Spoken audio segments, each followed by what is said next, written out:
vamos falar do equilíbrio químico, mais especificamente sobre o deslocamento do equilíbrio.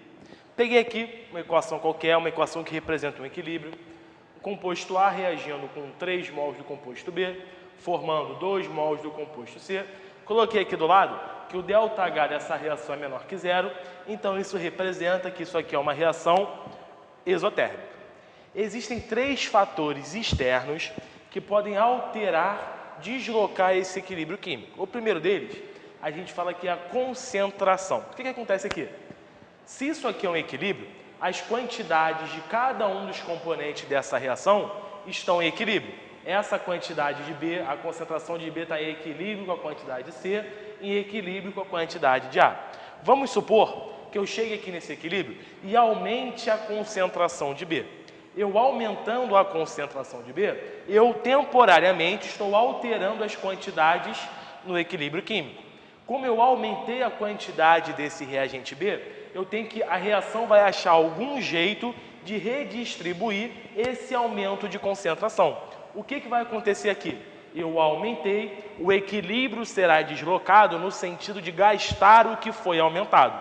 Então, por exemplo, aumentei a concentração de B, ele vai ser deslocado para a direita no sentido de gastar o que eu aumentei. Mas vamos ver outro exemplo. Vamos supor que eu tenha chegado aqui e retirado uma certa quantidade do reagente A. Eu tirei uma certa concentração de A, então o equilíbrio será deslocado no sentido de repor o que eu tirei. Se eu diminuir essa quantidade, o deslocamento vai vir para onde? Vai vir para a esquerda, no sentido de repor a quantidade de ar que foi retirada. Segundo fator externo que altera o deslocamento do equilíbrio: pressão. Só que tem um pequeno detalhe. A pressão só vai alterar o equilíbrio se os componentes da reação forem gasosos. Se eu tiver um equilíbrio químico com todos os seus componentes sólidos, por exemplo, a pressão não vai alterar.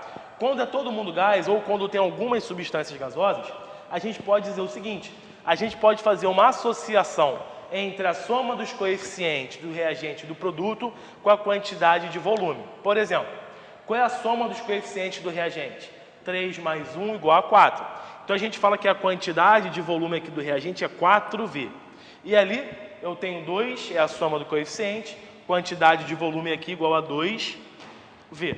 A associação, a relação que a pressão faz é a seguinte: a gente diz que quando eu aumento a pressão, o equilíbrio é deslocado no sentido de menor volume e vice-versa. Quando eu diminuo a pressão, vai no sentido de maior volume.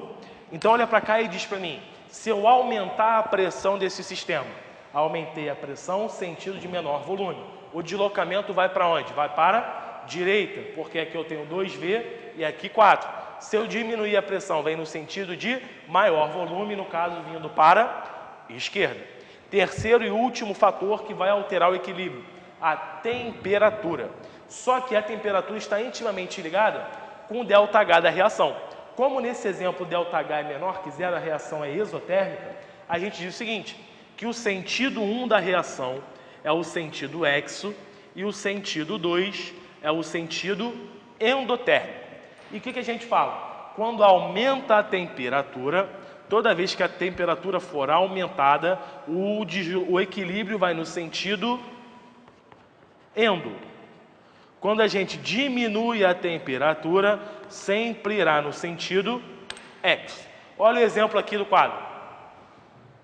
Aumentei a temperatura, tem que ir para onde? Para o endo. Quem é que representa o sentido endotérmico aqui? É a para a esquerda. Se eu diminuir a temperatura, vai para o sentido ex. Nesse caso, iria na formação do composto C. Beleza?